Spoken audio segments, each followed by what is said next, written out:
Hi friends, welcome to Sharath సీటెడ్ channel. మన video చూస్తున్న ప్రతి ఒక్కళ్ళు లైక్ చేయండి, షేర్ చేయండి, అదేవిధంగా సబ్స్క్రైబ్ చేయండి. ఈరోజు టాపిక్ వచ్చేసి తెలుగు వ్యాకరణంలో ఛందస్ టాపిక్ అనమాట. ఛందస్ టాపిక్ అనేది వెరీ వెరీ ఇంపార్టెంట్. చాలామంది కన్ఫ్యూజ్ అవుతూ ఉంటారు. ముందు మనం ఛందస్సుకు సంబంధించినటువంటి రూల్స్ చూద్దాం. రూల్స్ చూసి మీకు ఆటోమేటిక్గా రూల్స్ కనుక గుర్తుంటే మీకు ఛందస్ అనేది ఈజీ అయిపోద్ది అనమాట. ఏ విధంగా అంటే మనం ఛందస్సులో మనం గుర్తుపెట్టేది గురువులు, లఘువులు. మనకి ఏ అక్షరం గురువు అవుతుంది, ఏ అక్షరం లఘువు అవుతుందని నేను ఇప్పుడు చెప్తాను. ఆ చెప్పింది కనుక మీకు అర్థమైతే వెరీ ఈజీగా గుర్తుంటుంది అన్నమాట ఛందస్సు. ఇక్కడ చూడండి, ఇక్కడ నేనేం రాశాను, ఏకమాత్ర భవేత్ హ్రస్వాహ అని రాశా. అదేవిధంగా ద్విమాత్ర దీర్ఘ ఉచ్యతే అన్న. ఇక్కడ హ్రస్వాలు అంటే ఏంటంటే దీర్ఘాలు లేనివి. హ్రస్వాలు అంటే దీర్ఘాలు లేనివి హ్రస్వాలు అన్నమాట. ఓకేనా. ఇక్కడ ఏ విధంగా హ్రస్వాలంటే ఇదిగోండి క, చ, ట, త, ప, గజడ, దబ, అదేవిధంగా ఆ, ఈ, ఊ, రు, ఏ, ఓ, ఇవన్నీ హ్రస్వాలు అనమాట. ఎందుకంటే దీర్ఘాలు ఉండవు. అదేవిధంగా లఘువు, ఇది లఘువు కదా, దీన్ని లఘువు అంటారు కదా. ఈ లఘువుని ఏమంటారంటే ఒక సెకండ్ అనమాట. ఒక సెకండ్ కాలంలో పలికేది, ఒక సెకండ్ కాలంలో పలికేది, లేదంటే ఒక చిట్టికి వేసేటటువంటి కాల సమయంలో పలికేదాన్ని లఘువు అంటారనమాట. మీకు ఇక్కడ ఎగ్జాంపుల్స్ రాసాను చూడండి. ఫస్ట్ మనం ఏ అక్షరాలు లఘువులు అవుతాయి అని చెప్పి మనం చూద్దాం. ఫస్ట్ పాయింట్ చూడండి, ఇక్కడ ఆ హ్రస్వాలన్నీ లఘువులు. హ్రస్వాలు అంటే మనకు అచ్చుల్లో హ్రస్వాలు ఉంటాయి, అదేవిధంగా హల్లుల్లో కూడా హ్రస్వాలు ఉంటాయి. ఇక్కడ రాసింది చూడండి, ఆ, ఈ, ఊ, రు, ఏ, ఓ, ఇవన్నీ హ్రస్వాలు అనమాట. ఎందుకంటే ఈ దీర్ఘం లేదు చూడండి, ఈ, ఊ, రు, ఏ, ఓ, ఇవన్నీ ఒక సెకండ్ కాలంలో పలికేస్తాం. నెక్స్ట్ చూడండి, హ్రస్వాచ్చులు. హ్రస్వాచ్చులు అంటే హ్రస్వాల్లో ఉన్నటువంటి అచ్చులు కొన్ని రాశాను అక్కడ చూడండి. క, గి, పు, నృ, మే, నో. ఇవే కాకుండా ఇక్కడ చూడండి, కి అన్న హ్రస్వమే, కు అన్న హ్రస్వమే, కే అన్న హ్రస్వమే, కో అన్న హ్రస్వమే. ఎందుకంటే వీటికి దీర్ఘం లేదు. అదే కే తర్వాత కే తమ్మిస్తే కే ఉందనుకోండి, అది గురువు అయిపోద్ది. ఎందుకంటే కే అని పలుకుతాం మనం, అది 2 సెకండ్లకు వెళ్ళిపోతుంది కాబట్టి అది గురువు అయిపోద్ది. అందుకనే ఒక సెకండ్ కాలంలో పలికేటటువంటివి అనమాట. ఎగ్జాంపుల్గా ఇది ఇక్కడ ఒక గుణింతం రాస్తాను చూడండి, కి, కు, క్రు, తర్వాత కే, కో, ఇవన్నీ లఘువులు అనమాట. ఇవన్నీ లఘువులు అవుతాయి. ఎందుకంటే ఇవన్నీ ఒక సెకండ్ కాలంలోనే ఇవన్నీ హ్రస్వాలు అనమాట, దీర్ఘాలు లేవు. ఇక్కడ దీర్ఘాలు రాస్తాను చూడండి, కా, కీ, కు, క్రు, కే, కై, కో, కౌ, ఇవన్నీ దీర్ఘాలు అనమాట. ఇవన్నీ ఏమవుతాయి, గురువు అవుతాయి అన్నమాట. ఇవన్నీ మీ గురువులు చెప్పేటప్పుడు అవి చదువుతాను. నెక్స్ట్ చూడండి, దీర్ఘాలు కానివి ద్విత్వాలు. దీర్ఘాలు కానివి అంటే నేను ఇప్పుడే చెప్పాను ఇక్కడ, దీర్ఘాలు కానివి ద్విత్వాలు. దీర్ఘాలు కానివి అంటే ఇక్కడ ఏంటంటే మనం ఒక ఇంపార్టెంట్ టాపిక్ గుర్తుపెట్టుకోవాలి. ద్విత్వం అంటే ఒక అక్షరానికి అదే ఒత్తు, ఒక అక్షరానికి అదే ఒత్తు వచ్చి చేరితే దాన్ని ద్విత్వం అంటారు. లేదా ఒక అక్షరానికి ఒక హల్లుకి అదే హల్లు ఒత్తుగా వచ్చి చేరితే దాన్ని కూడా ద్విత్వం అంటారనమాట. ఇక్కడ కాకి కా వస్తుంది కదా లఘువు, చాకి చా వస్తుంది కదా లఘువు, మాకి మా వస్తుంది కదా లఘువు. ఈ విధంగా ఒక అక్షరానికి అదే అక్షరం ఒత్తుగా వచ్చి చేరితే లఘువులు అవుతాయి అనమాట. అదేవిధంగా సంయుక్త అక్షరాలు చూడండి. సంయుక్త అక్షరాలు ఏంటి, ఒక అక్షరానికి వేరొకటి అచ్చుగా వచ్చి చేరితే, అంటే ఇక్కడ చూడండి కాకి కావత్తు వస్తే లఘువు, అదే కాకి కావత్తు కాకుండా ఇంక ఏది వచ్చినా సరే లఘువైద్ది అనమాట. అదేవిధంగా ఇక్కడ గాకి చూడండి, గాకి గావత్తు వచ్చినా లఘువైద్ది, గాకి గావత్తు వచ్చినా లఘువైద్ది, గాకి గావత్తు కాకుండా వేరేది ఏది వచ్చినా సరే లఘువైద్ది. ఆ విధంగా ప్లా, మన, వ్య, వా, ఇవన్నీ అనమాట. ఇవన్నీ కూడా లఘువులు అవుతాయి. ఎవరి టాపిక్ గుర్తుపెట్టుకోవాలి, ఎవరి పాయింట్ గుర్తుపెట్టుకోవాలి. ఇది మాత్రం కన్ఫ్యూజన్ అనమాట. ఇది చాలా చాలా ఇంపార్టెంట్. ఇది కన్ఫ్యూజ్ అవుతారు, ఇది మాత్రం గుర్తుపెట్టుకోండి ఖచ్చితంగా. మనం గురువులగులు గుర్తుపెట్టుకునేటప్పుడు కొన్నిసార్లు ఏమవుతుందంటే టెక్స్ట్ బుక్లో ప్రింటింగు, లేదంటే అవి ప్రాచీన పదాలు అంటే సంస్కృత పదాల నుండి తత్సమ తద్భవ పదాలు ఉంటాయి అన్నమాట. అలాంటి పదాలు ఎదురైనప్పుడు ఏమైందంటే దూకి రావత్తు ఉందనుకోండి, ఏ అక్షరానికైనా సరే, ఇప్పుడు ఫర్ సపోజ్ మా ఉంది, మాకే రావత్తు ఉందనుకోండి, ఇది లఘువైద్ది. అదేవిధంగా దాని ముందున్న అక్షరం కూడా లఘువైద్ది. కొన్నిసార్లు ఏమైద్దంటే ఇది గురువైద్ది అనమాట. ఇది గురువై, ఇది లఘువైద్ది. అది నేను గురువులు చెప్పేటప్పుడు చదువుతాను. ఇది మాత్రం కన్ఫ్యూజ్ అనమాట. ఏదైనా ఒక అక్షరానికి రావత్తు కనుక్కుంటే అక్కడ మనం కందపద్యము గుర్తుపెడుతున్నామా, ఉత్పలమాల గుర్తుపెడుతున్నామా అని దానికి తదనుగుణంగా మనం మార్చుకోవాలన్నమాట. తర్వాత చూడండి, అరసున్నాతో కూడిన అక్షరాలు లఘువులు. అరసున్నాతో కూడినటువంటి అక్షరాలు లఘువులు అంటే ఇది కూడా అంతే. ఇక్కడ అట్టా అని వచ్చింది, మధ్యలో అరసున్నా ఉంది కదా, ఇకా ఉంది, మధ్యలో అరసున్నా ఉంది కదా, చూడు అని ఉంది, ఇక్కడ అరసున్నా ఉంది కదా. కానీ అరసున్నాతో కూడినటువంటి అక్షరాలు లఘువులు అనమాట. ఇది కూడా అంతే, కొన్నిసార్లు లఘువు, కొన్నిసార్లు గురువు అయిపోద్ది అనమాట. ఎందుకంటే ఇక్కడ మామూలుగా చూ దీర్ఘం కాబట్టి గురువు అవ్వాలి, కానీ పక్కన అరసున్నా ఉంది కాబట్టి లఘువైంది. మనం ఏ పద్యం అనేది గుర్తుపెడుతున్నాము అని చెప్పి ఫస్ట్ ఒక రూల్ ద్వారా వెళ్ళిపోవాలి. ఫర్ సపోజ్ చూ అనేది ఉందనుకోండి, మీకు చూ చూడంగానే దీర్ఘం గుర్తొచ్చింది అనుకోండి, గురువు పెట్టేసేయండి. గురువు పెట్టేసి గణ విభజన చేయండి. అంటే 3 ఆ పద్యానికి తగినట్టుగా విభజించిన తర్వాత, ఒకవేళ గురువు అయితే గణాలు రావట్లేదు అనుకోండి, అప్పుడు ఆ గురువుని మనం లఘువుగా మార్చుకోవాలన్నమాట. ఇది మాత్రం గుర్తుపెట్టుకోవాలి. రావత్తు వచ్చినా సరే, ఈ అరసున్నా వచ్చినా సరే గుర్తుపెట్టుకోవాలి. తర్వాత చూడండి, గురువు ఉంది. ఈ గురువు కూడా అంతే, ద్విమాత్రా కాలం గురువు. అంటే 2 సెకండ్ల కాలంలో పలికేటటువంటి అక్షరాలు, 2 సెకండ్స్ కాలంలో పలికేటటువంటి అక్షరాలు అంటే చూడండి, కా, ఆ, ఈ, ఊ, ఏ, ఓ, ఔ, ఐ, ఈ విధంగా అనమాట. ఆ విధంగా మన దీర్ఘాలన్నీ చూడండి, ఈ దీర్ఘాలన్నీ 2 సెకండ్ల కాలం పట్టిద్ది అనమాట. కాబట్టి ఇవన్నీ గురువులు అవుతాయి. అదేవిధంగా నేను ఇక్కడ ఒక గుణింతానికి సంబంధించిన అక్షరాలన్నీ రాశాను చూడండి. ఈ గుణింతానికి సంబంధించిన అక్షరాలు నేను ఇక్కడ కా రాశాను. కా గుణింతం రాస్తే మనకి అన్ని గుణింతాల్లో అవే అక్షరాలు రిపీట్ అవుతాయి. కాబట్టి ఆ అక్షరాలతో కూడుకున్నటువంటి ఏదైనా ఒత్తులు కానీ, అల్లులు కానీ, పుల్లులు కానీ వచ్చినా సరే అది గురువైద్ది. అదేవిధంగా ఇక్కడ చూడండి, మనం ఇందాక ఏం చెప్పుకున్నాం, కాకి కావత్తుంటే లఘువు అని చెప్పుకున్నాం. అదే కాకు దీర్ఘం ఇస్తే కాకి దీర్ఘం ఉండి అదే కావత్తుంది అనుకోండి, గురువు అయింది. మీకు ఇక్కడ డిఫరెన్స్ అర్థమైందా? ఏ అక్షరమైనా, ఇప్పుడు చీకి చావత్తుంది అనుకోండి, ఇది లఘువు అయింది, ఎందుకంటే చీకి చావత్తు వచ్చింది కాబట్టి. అదేవిధంగా ఇక్కడ చీకి దీర్ఘం వచ్చి చావత్తు వచ్చింది అనుకోండి, గురువు అయింది. ఎందుకు సార్ అంటే, ఇప్పుడు కాకి కావత్తు అంటే చూడండి, ఇది ఏకమాత్రా కాలం, ఒక ఖ అయిపోయింది అంతే. కానీ ఇక్కడ అట్ట కాదు, ఖ 2 సెకండ్లు కాబట్టి ఇది గురువైద్ది. అదేవిధంగా ఇంకొక రూల్ ఏంటంటే, ద్విత్వాలు, దీర్ఘాలున్న ద్విత్వాలు అంటే, ద్విత్వం అంటే ఏం చెప్పాను, ఒక అక్షరానికి అదే అక్షరం ఒత్తుగా వచ్చి చేరితే దాన్ని ద్విత్వం అని చెప్పాను.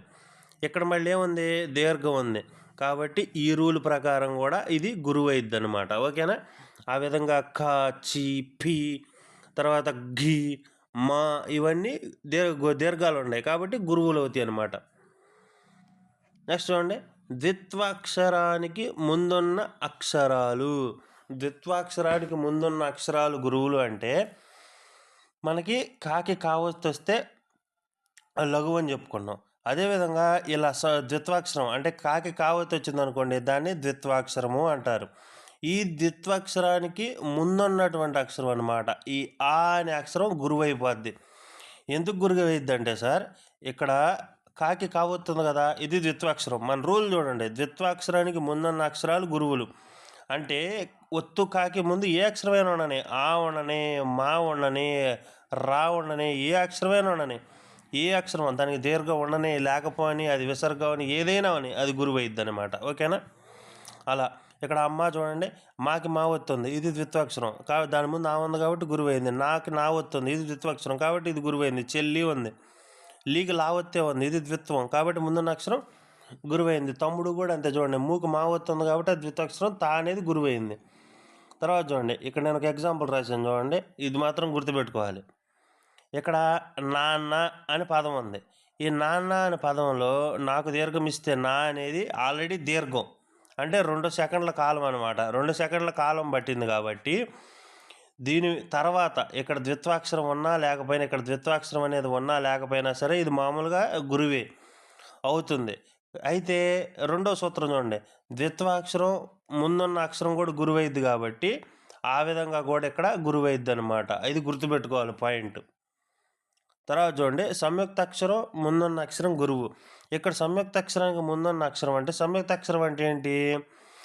ఒక అక్షరానికి లేదా ఒక హల్లుకు అదే హల్లు ఒత్తుగా రాకపోవటం అనమాట.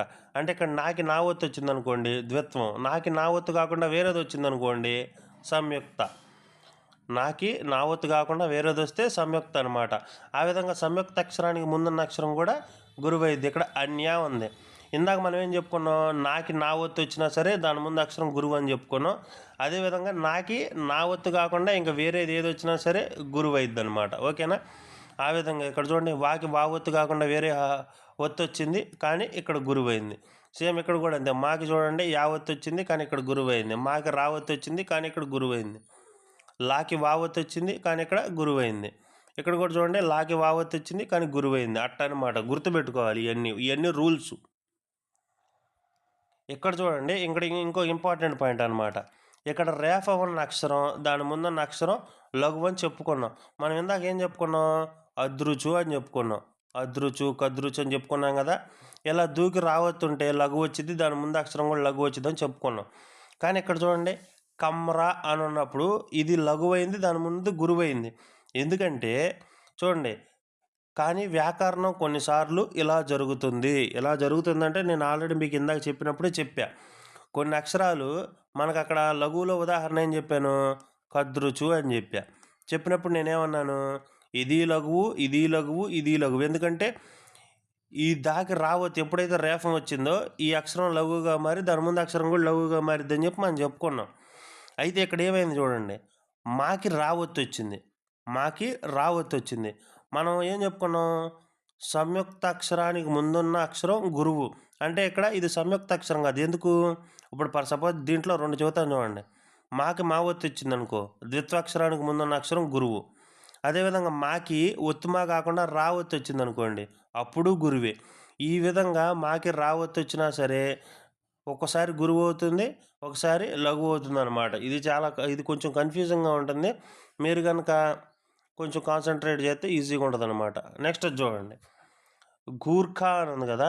ఈ గూర్ఖాలో ఇది కూడా ఇంపార్టెంట్ పాయింట్. ఇక్కడ కూడా జాగ్రత్తగా గమనించండి. గూర్ఖా అని ఉంది. ఈ గూర్ఖాలో గూకి దీర్ఘం ఉంది కాబట్టి గురువు పెట్టేసుకుంటాం. సార్ మరి ఇక్కడ రాకి కావొత్తుంది కదా, రాకి కావొత్తున్నప్పుడు మరి ఇది ఎందుకు గురువైంది సార్ అంటే, ఇది సంయుక్త అక్షరం కదా, సంయుక్త అక్షరానికి ముందున్న అక్షరం గురువైనప్పుడు ఇది లఘువు అయింది కదా సార్ అని డౌట్ రావచ్చు. ఇక్కడ రాకి కూడా దీర్ఘం ఉంది, మీరు గమనిస్తే రాకి కూడా దీర్ఘం ఉంది కాబట్టి ఇది గురువైంది. ఓకేనా? అదేవిధంగా సున్నాతో కూడుకున్న అక్షరాలు గురువు. అంటే ఇదిగో చూడండి, అందం అక్షరం తర్వాత సున్నా ఉంటే ఈ రెండు కలిపి ఒకే అక్షరం అనమాట. అలా కౌంట్ చేసుకోవాలి. ఇప్పుడు చందము అని ఉంది, ఇది ఎన్ని అక్షరాలు? 3 అక్షరాలు. 1 2 3. ఇక్కడ అంబ ఉంది, ఈ ఎన్ని అక్షరాలు? 1 2 అక్షరాలు. రంబ 2 అక్షరాలు. నిండు 2 అక్షరాలు. మండు 2 అక్షరాలు. ఇలా లెక్కేసుకోవాలన్నమాట వ్యాకరణంలో. సున్నాతో కూడుకున్న అక్షరాలు గురువులు అంటే అమ్మ అనేది ఒక అక్షరమే కాబట్టి గురువు. చందము అనేది ఒక అక్షరం కాబట్టి చమ్మ వరకు గురువు. దా అనేది లఘువు, ఎందుకంటే 1 సెకండే బలుగుతుంది. ము అనేది 1 సెకండే బలుగుతుంది. ఇక్కడ కూడా చూడండి, అంబ అని ఉంది. అమ్మ అనేది ఒకటే కాబట్టి దాని పక్కన సున్నా వచ్చింది కాబట్టి గురువు. అబ్బా అనేది హ్రస్వం కాబట్టి 1 సెకండే బలుగుతుంది కాబట్టి లఘువు. ఓకేనా? ఆ విధంగా. నెక్స్ట్ చూడండి, విసర్గతో కూడుకున్న అక్షరాలు గురువు. విసర్గ అంటే చూడండి, ఇందాక మనం ఎట్టయితే 0కి లెక్క వేసుకున్నాం, ఏడు కూడా అంతే. 1 2 3. ఏడు కూడా అంతే. 1 ఇది ప్రాతః కాబట్టి ఇది మొత్తం కలిపి 2. ఇక్కడ నేను ఊరికనే రాశాను చూడండి, ఇది మొత్తం ఒక అక్షరమే, ఇది కూడా ఒక అక్షరమే, ఇది కూడా ఒక అక్షరమే. ఓకేనా? ఇక్కడ చూడండి, దుఃఖము అని ఉంది. అక్షరం పక్కన కనుక విసర్గం వస్తే ఆ విసర్గం మొత్తం కలిపి గురువు పెట్టుకుంటాం. తర్వాత ఇది చూడండి, 1 సెకండే బలుగుతున్నాం, 1 సెకండే బలుగుతున్నాం. ఈ రెండు ఇదేమో హ్రస్వాలు, 2 హ్రస్వాలు కాబట్టి లఘువులు. ఇక్కడ చూడండి, ప్రా అంటున్నాం. ఈ ప్రా చూడండి, ప్రాకి దీర్ఘం ఉంది, అదేవిధంగా ఒత్తు రా ఉంది కాబట్టి ఇది గురువు అనమాట. ఇక్కడ మనం దీర్ఘం తీసుకోవాలి. దీర్ఘం తీసుకుంటే 2 సెకండ్లు ప్రా కాబట్టి ఇది గురువు అయిపోద్ది. తర్వాత నెక్స్ట్ చూడండి, పొల్లు హల్లుతో కూడుకున్న అక్షరాలు గురువులు.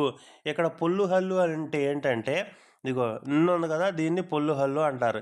ఇది ఒక్క నన్నే కాదు, ఇక్కు రావచ్చు, ఇచ్చు రావచ్చు, ఉప్పు రావచ్చు, ఏదైనా హల్లు ఉన్న అక్షరంతో రావచ్చు. ఇత్తు రావచ్చు, తర్వాత ఈ రావచ్చు, ర్ర రావచ్చు, రావచ్చు.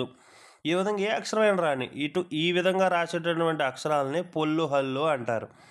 పొల్లు హల్లుతో కూడుకున్న అక్షరాలు గురువులు అంటే ఇక్కడ నన్ను ఉంది కదా, ఇది కూడా 2 అక్షరాలే. నూకి నా ఒత్తు, ఆ తర్వాత పొల్లు హల్లు కనుక ఉందనుకోండి, దాన్ని ఒక అక్షరం కింద కౌంట్ వేసుకోవాలి. ఇది కూడా 2. ఇక్కడ చూడండి, ఇది 3 అక్షరాలు, బా లా ముల్.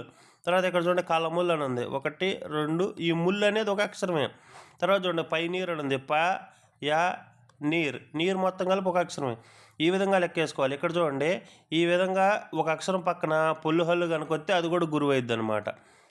చూసారా, ఇక్కడ మూ పక్కన వచ్చింది కాబట్టి ఆ 2 కలిపి గురువు. ఇక్కడ కూడా అంతే, మూ పక్కన ఇల్లు వచ్చింది కాబట్టి ఈ 2 గురువు. ఇక్కడ నీ పక్కన ఎర్ర వచ్చింది కాబట్టి ఈ 2 గురువు అనమాట. ఓకేనా, అర్థమైందా? ఇవి కొంచెం నేను చెప్పేటప్పుడు జాగ్రత్తగా వినాలి, లేదంటే కన్ఫ్యూజ్ అవుతారు. ఆ తర్వాత మనం వెరీ వెరీ ఇంపార్టెంట్గా మనం ఒక పద్యానికి గురులగులు గుర్తుపెట్టాలంటే ఈ మాత్రం చాలా ఇంపార్టెంట్ అనమాట. ఇవి ఏ విధంగా గుర్తుపెట్టుకుంటారంటే నేను ఒక చిన్న ట్రిక్ చెబుతాను చూడండి. బజెస ఎరతమన, బజెస ఎరతమన, బజెస ఎర్ర తమన్నా లేదా తమన్నా అనుకోండి. బజెస ఎర్ర తమన్నా అనుకోండి. బజెస ఎర తమన్నా అనుకోండి. ఇట్ట బజెస ఎర తమన్నా, బజెస ఎర తమన్నా అనుకుంటే మీకు గుర్తుండిపోద్ది. ఇక ట్రిక్ ఏంటంటే ఫస్ట్ గురువు పెట్టుకోండి, తర్వాత మధ్యలో గురువు పెట్టుకోండి, తర్వాత లాస్ట్ గురువు పెట్టుకోండి. గురువు పెట్టుకున్న ఇక్కడ ఫస్ట్ గురువు పెట్టుకుంటే 2 లఘువులు, మధ్యలో గురువు పెట్టుకుంటే అటు ఇటు లఘువు, ఇక్కడ లాస్ట్లో గురువు పెట్టుకుంటే ముందు 2 లఘువులు. ఇక్కడ కూడా అంతే, ఫస్ట్ లఘువు, మధ్యలో లఘువు, చివరి లఘువు. ఇక్కడ ఫస్ట్ లఘువు పెట్టుకుంటే మిగిలిన 2 గురువులు, ఇక్కడ మధ్యలో లఘువు పెట్టుకుంటే అటు ఇటు గురువు, ఇక్కడ లాస్ట్ లఘువు పెట్టుకుంటే దాన్ని ముందు 2 గురువులు అనమాట. తర్వాత మా వంద చూసారా, మా అంటే 3 లఘువులు, నా అంటే 3 లఘువులు అనమాట. ఇక్కడ భా అని ఉంది కదా, భా అని ఏమంటారే, భా అనే గణము, జా అనే గణము. అంటే జగణము, భగణము, సగణము, యగణము, రగణము, తగణము, మగణము, నగణము అంటారనమాట. ఆ విధంగా పలుకుతాం వాటిని. తర్వాత ఇంకోటి ఇంపార్టెంట్ పాయింట్ చూడండి, ఇక్కడ ఛందస్సులో మనకి ఇంద్రగణాలు, సూర్యగణాలు అని ఉంటాయి అన్నమాట. ఈ ఇంద్రగణాలు వచ్చేసి నల, నగ, సల, భ, ర, త. అదేవిధంగా సూర్యగణాలు వచ్చేసి న, హ. ఇవి కూడా వెరీ వెరీ ఈజీ, పెద్ద కష్టం కాదు. ఏ విధంగా గుర్తుపెట్టుకోవాలి నేను చెబుతాను చూడండి. ఆల్రెడీ ఇక్కడ భరత అని ఉంది, ఆల్రెడీ మనకి ఇవ్వచ్చు. ఇదిగోండి, ఇక్కడ భా అంటే చూడండి గురువు లఘు, రా అంటే చూడండి ఇక్కడ రా అంటే మధ్యలో లఘు, తా అంటే చూడండి లాస్ట్లో లఘు. ఇవి ఈ 3 మనకు ఆల్రెడీ చదువుకున్నాం, ఇక్కడ వచ్చేసినాయి. ఇక్కడ ఏం చేయాలంటే నల, నగ, సల అని గుర్తుపెట్టుకుంటాం. ఇక్కడ మనకి ఇక్కడ చూడండి, నా అంటే ఏమొచ్చింది మనకు 3 లఘువులు కాబట్టి 3 లఘువులు రాసుకుంటాం. ఇక్కడ ఏముంది, లా ఉంది, లా అంటే ఏంది లఘువు కాబట్టి ఇంకో లఘువు పెట్టుకుంటాం. ఇక్కడ చూడండి, నా అంటే ఏంది 3 లఘువులు, గా అంటే ఏంది గురువు కాబట్టి ఇది ఇక్కడ గురువు పెడతాం. తర్వాత సలా అని ఉంది, ఇక్కడ ఎట్ట సార్ అంటే సా అంటే ఏంది చూడండి, ఇక్కడ బజెస్స, సా అంటే ఏం పెట్టుకున్నాం, ఇక్కడ 2 లఘువులు గురువు పెట్టుకున్నాం. ఇక్కడ కూడా చూడండి 2 లఘువులు గురువు. ఇక్కడ పక్కనే ఉంది లా ఉంది, లా ఉంది లఘువు. ఆ విధంగా గుర్తుపెట్టుకుంటాం అనమాట, వెరీ వెరీ ఈజీగా. తర్వాత చూడండి సూర్యగణాలు అని ఉంది. సూర్యగణాలు అంటే ఇక్కడ ఏంటో చూడండి, నా, హ. నా అంటే 3 లఘువులు మనకు తెలుసు. ఈ ఒక్క హా మాత్రం మనం గుర్తుపెట్టుకోవాలి, హా మాత్రం గుర్తుపెట్టుకోవాలి. ఒక గురువు ఒక లఘువు అనమాట హా అంటే. ఇవి అందరికీ నోటుకు వస్తే మాత్రమే మనం నెక్స్ట్ చెప్పుకోబోయే ఛందస్సు అనేది అందరికీ గుర్తుంటుంది, లేదంటే చాలా కష్టం అనమాట. మీరు గుర్తుపెట్టలేరు. ఎక్కడో ఒకసాట ఒక చిన్న అక్షరం తప్పుపడిందంటే మొత్తం పద్యం మొత్తం తప్పు అయిపోద్ది. కాబట్టి ఇక్కడ వరకు అర్థమైన తర్వాతే నెక్స్ట్ స్టెప్కి వెళ్ళండి. అర్థం కాకపోతే వీడియో 1-2 సార్లు చూడండి, చూస్తే ఈజీగా అర్థమైపోద్ది. Thank you for watching our channel. Please like it and share it and subscribe it. Thank you for watching.